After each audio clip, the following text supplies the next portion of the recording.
nào để sống của giáo viên nha, làm để giáo viên phải không phải là thực tế là em chỉ quay mình nghe sáng nghe hát thôi. เมื่อหวนคืนหนึ่งถึงชีวิตคุณจะหาใส่มา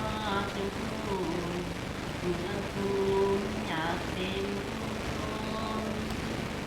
พ่อนคือดอกสาสอหาวิสา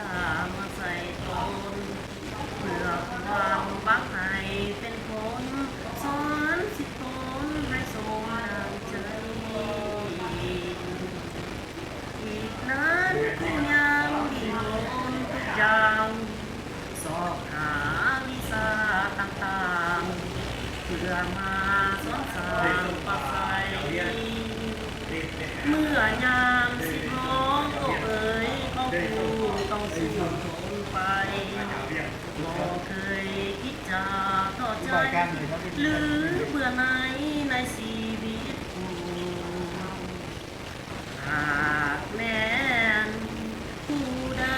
ที่เคยได้ผ่านชีวิตอันแสนโดนนานบากผ่านเป็นหน้าอดสูงแต่ก็พอใจเลื่อมใสในชีวิตผู้ที่จิตใจฝังอยู่เป็นผู้สวาวสาน สุขล้ำดวงใจ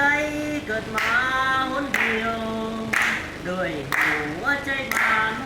เดียวสิ่งเดียวเขาปรารถนาเกิดมาเป็นผู้เพื่อหวังสัตสู้ได้ทั่วอาณาสัตว์ใดเขาปรารถนาขอเกิดมา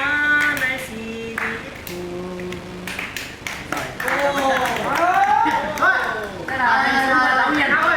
Anh ơi, dịch ra tiếng Việt anh ơi.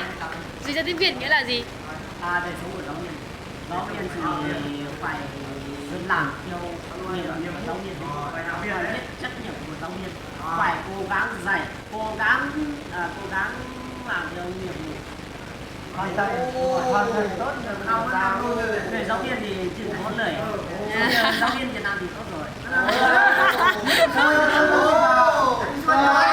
Thôi, tốt đó, giáo viên Việt Nam. Bài ca của giáo viên Việt Nam. Em ơi, em hát bài